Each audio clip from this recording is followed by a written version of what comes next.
everyone. It's Mark Noble here with Grow for Libraries. Wanted to talk about some updates we did for sideloads for the 2506 release. This work was sponsored by CW Mars and Wild. There's some really cool stuff here. So the main goal is to make it easier for consortia to handle sideloads and to allow individual members to control their own sideloads without having to involve consortial staff.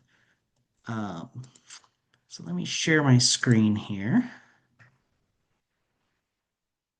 So we've added two new permissions. So I'm here I've set this up for my library manager role.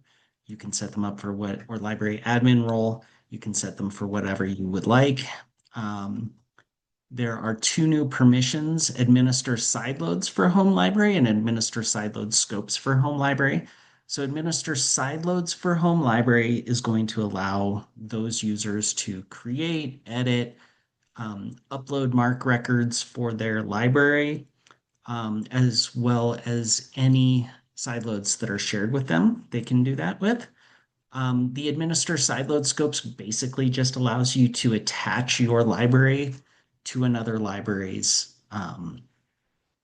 sideload that is shared with you. So you can't edit it, you can't you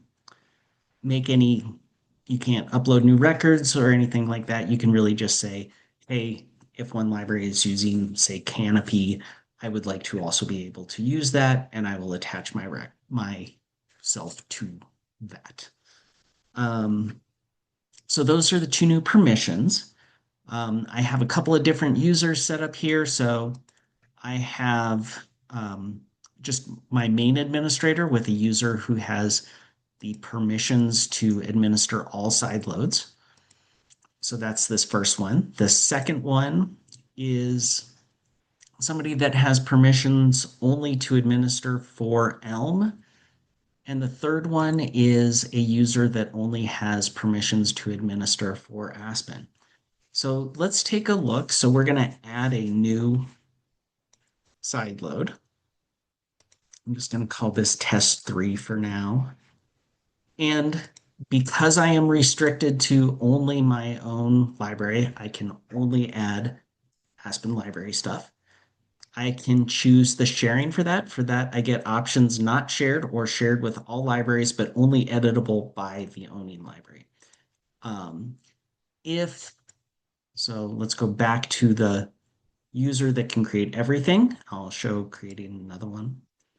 So here we're going to make this test 4 just so that we have something different. So this is going to be, we're going to make this owned by all libraries as well. This is going to be shared with all libraries. So because I have the ability to do all libraries, I can add sharing with all libraries. That makes sense. Let's go back here to the Aspen one. So here we have Aspen library only, but not shared. We're going to save that.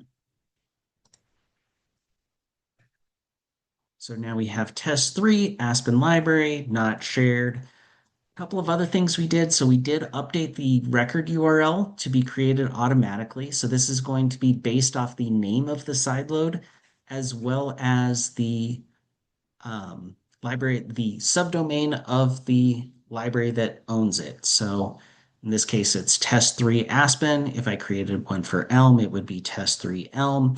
If I create it for all, it's just going to be test 3. Just so that there's a little bit of a difference there. That is also used in the MARC path. And then these fields are only going to be editable by people with that administer all sideloads. So just some things we can do to make it a little easier for libraries to set up, especially libraries that don't really understand what all the consortium's doing. We don't want those to interfere with each other. All right, so now let's go and look. I'm going to go ahead and come back here to the one that can do everything. We'll add our test 4 that is shared with all libraries. So let's save those. So there we have that. So we get just the test 4. if we go look at a list of all of our sideloads, we can see I've got some real sideloads here, as well as 4 different test ones, and we can see those have different ownership. I set some of these up before, so all libraries not shared, Elm library not shared, Aspen library not shared. We've got all libraries shared with all libraries. If we look at what our, let's create, one more here. So let's create our, let's go back, let's create one that is editable just by the owning library.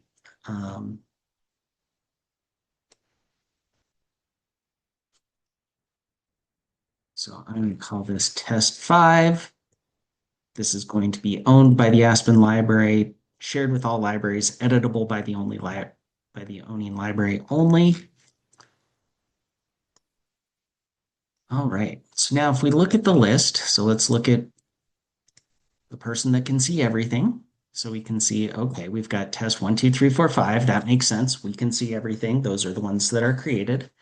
If we look at our Elm user now, we can see 2, 4, and 5. So we can't see 1 and 3. So 1 was the one that was owned by all libraries and wasn't shared. 3 was the one that was owned by by the Aspen library and not shared. 4 is owned by all libraries and is shared with all libraries. 5 is the Aspen library, shared with everybody, editable only by the owning library.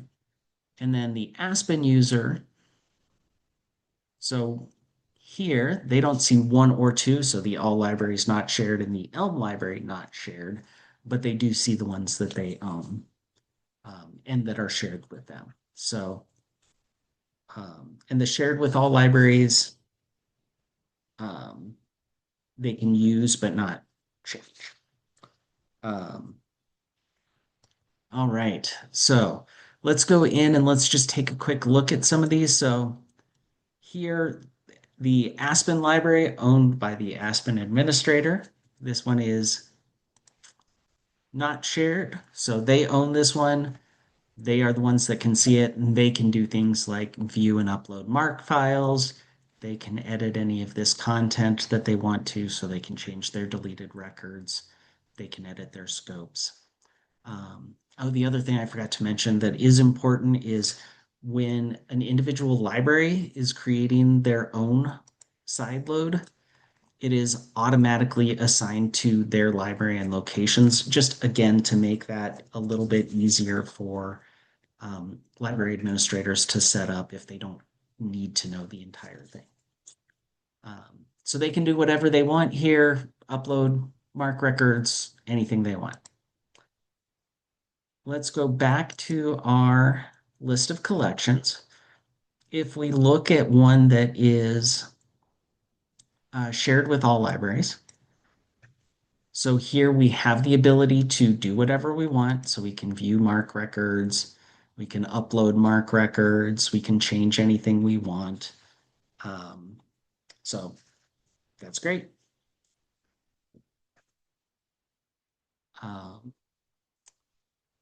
Then the last one here, if it is shared with all libraries, but editable by the owning library only. So the Aspen user created that. They can view and upload MARC records. Let's flip over to Elm though and take a look at that. So here we go and look at Elm. They then, all of these things are read-only. So you get the little no cursor over them.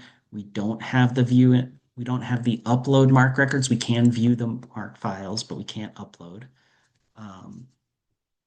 So, and all we can really do then is go into the scopes and say, oh yeah, I do actually want to say, hey, I want to add myself to that scope.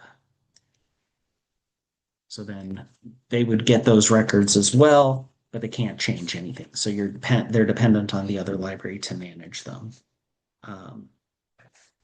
This does get complex with all the different combinations of things that you can do with owning library and how it's shared. I encourage you to check through the specs on this if you have questions, and feel free to reach out to us at Grove if you have any questions.